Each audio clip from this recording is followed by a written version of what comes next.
Yet, the very time's message, Savitri also sees the help man must get. What does she see in time's message? Whatever time's message. Yet in the very time's message, yes, she is receiving message from time. But what does she see in the time's message? She sees the help man needs, the help that man must get. She sees that if the message is coming from time, she sees in that message what man needs. You see. Man who has lifted up the burden of his fate, a burden too heavy for his feeble soul. Obviously, in Savitri, there is the concern, there is the anguish, there is the anguish of the gods themselves. The gods have concern for man, and Savitri is also carrying that anguish with her. There is the anguish for the good of this creature, of this mortal. These gods, imprisoned in transient human mold, have been striving for him, and in them there is the anguish. In them, in the gods, they have been striving for man, and these gods have anguish for man in them. These gods, imprisoned in transient human mold, because they are not able to do what they want to do. See, human mode, have been striving for him, for man, and in God there is the anguish, the distress, the disquiet and concern. What? This human mode governed with the limits of time because of that. It is not just the body, this physical mold, human mold is not just a physical mold. It is the totality of human limitations, 1,000 limitations of mortality. That is the human mold, 1,000 limitations of mortality. Man is too small and not ready yet.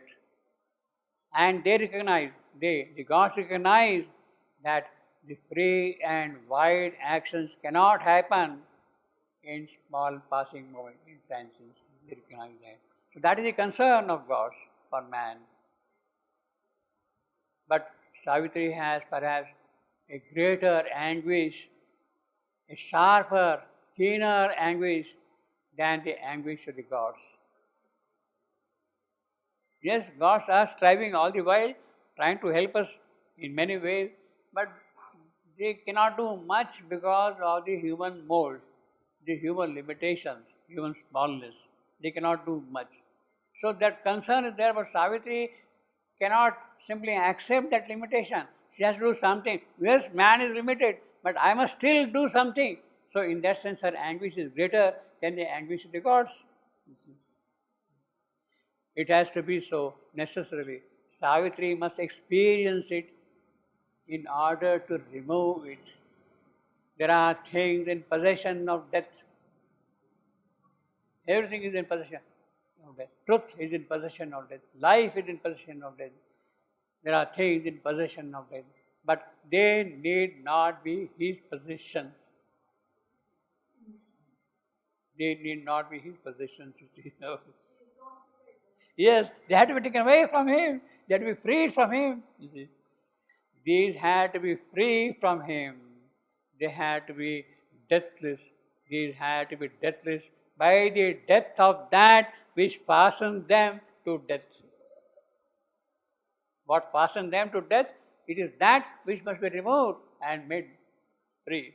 Deathless by conquering death itself. Savitri's anguish is in it. Savitri's anguish is Savitri is carrying the anguish of the gods. All right, gods are striving for man.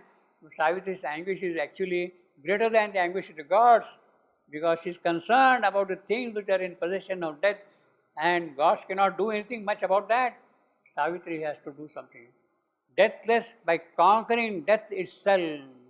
Savitri's anguish is innate. Thus will be the task of divine Savitri. That will be the task of divine Savitri. When shall come accepting the mortal birth. To make things free of death, that is the task of divine Savitri. When she will come here and take mortal birth. The death-bound life, she has to do it by taking this birth, has to do it by entering into the very process of mortality, by incarnating herself here. Divine Savitri decides it, because Samana's call has come. Divine Savitri decides it. She does it, is compelled to do it. She awakes to the call and she hastens. Here is now human Savitri to the world. But though she is human, Savitri is always divinely immortal. Immortal in her mundane acts also. She may do all our daily routine things divinely.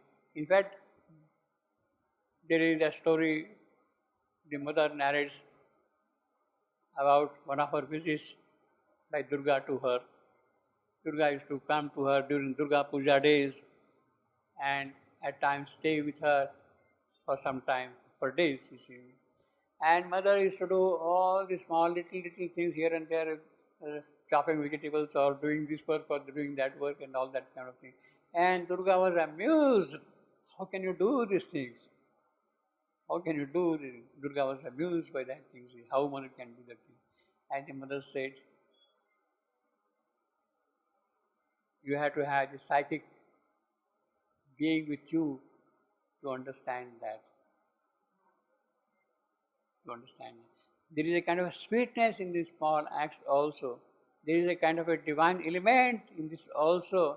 You are chopping vegetables, but you are not really chopping vegetables. You are doing a kind of a different meditation altogether, and you are, through that act, you are in contact always directly with the divine. Though she is human, Savitri is always divinely immortal in her mundane acts also. The actions of celestial nature, Para Prakriti, Brahat Prakriti, big Prakriti, Paratpari, supernature, Para Prakriti, Brahat Prakriti, or the vaster nature are always Savitri's, always hers. She acts in it, in that Para Prakriti. Even here, so she may be doing small things, she may be chopping vegetables or whatever it is, or visit dining room or talk to children or whatever it is, or play football, but that act is there. She acts in it even here. This is so precisely because she ever lives in the depths of calm delight. She always lives in the depths of calm delight. She can do that. That divine contact is always there with her, and it is then immaterial whether she is washing clothes or washing dishes or cutting vegetables or whatever she lives in the depths of calm delight, calm, luminous delight. Is always the dynamism of her nature. That is how she is always in contact with Brahat Prakriti, Para Prakriti. Calm, luminous delight that joins one soul to all other souls. She sees unity now with every creature in this creation. One soul, the divine love is present everywhere, in every soul. She sees that now. That wedding of one soul to all other souls, that wedding of one soul to all other souls is a key to the flaming doors of ecstasy. These are the lines from Savitri. Flaming doors of ecstasy. Savitri is in possession of that flaming key. What is that flaming key? Wedding of one soul to all other souls. Love with every creature here. That is the key. Every creature, everything is divine. The divine presence is there everywhere. If you recognize that thing, then things become easy for you. That wedding of one soul to all other souls is the key to the flaming doors of ecstasy. So the doors of ecstasy, of Ananda, open out with that key of oneness, of love. But this oneness has to undergo the fire test. It has to suffer the ordeal in this mortal world, has to suffer the trying circumstances prevalent on earth. This key of oneness, this oneness of ignorance and fate and death, of extreme opposition and hostility.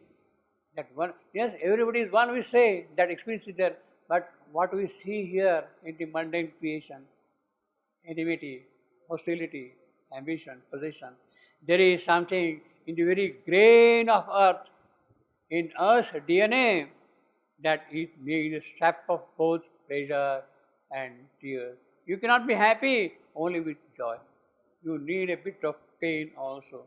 You pinch somebody, you feel the pain, and then you enjoy. See? Pleasure and pain. The sad aspect is this terrestrial creature rejects love and joy that Savitri has brought for him. Not only that, she, the wonderful daughter of infinity, is offered the passion flower of love and doom. So badly is Savitri received. She has oneness, key of oneness with everybody. She loves everything. But what does she get in return? The DNA of the earth is to betray the divine Savior. You see, that is the whole nature of man and earth. Because earth has sprung up from inconscience. So that is the DNA of the earth, the element of inconscience which is there in the earth. It is that which is coming out here. The passion flower of love and doom. So badly is Savitri received. Such is the cruel reward she obtains for the sacrifice she has made. For the sacrifice she has made. What is the sacrifice she has made? She has sacrificed all her divinity and taken the mortal birth. The ignominious birth in this mortality, in this ignorance, the one by fate, chance, death, etc., in the falsehood. She has sacrificed all that Aishwarya, Vaibhava, the splendor of the divine qualities, and come here. Such is the cruel reward she obtains for the sacrifice she has made.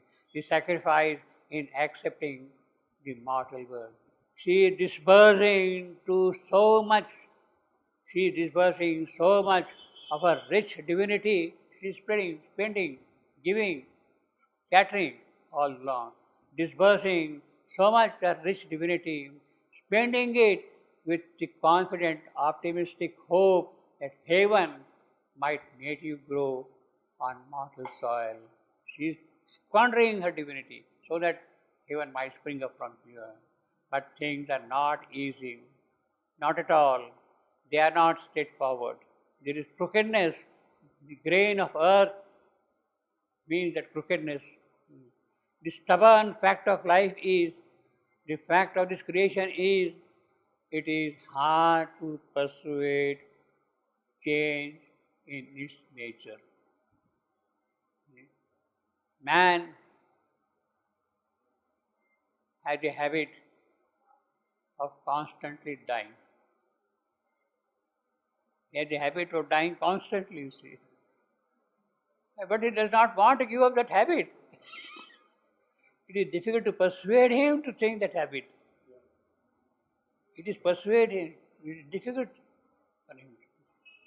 He has come here with that offer. Yes, you can change your habit, but man is in love with his habit. The stubborn fact of life is, the fact of this creation is, it is hard to persuade change in its nature. Mortality revolves with fierce hate the light that is brought to it. Not only that, this mortality imposes on noble and lofty things of the spirit the law of the dark abysm. We have brought this things of the spirit here.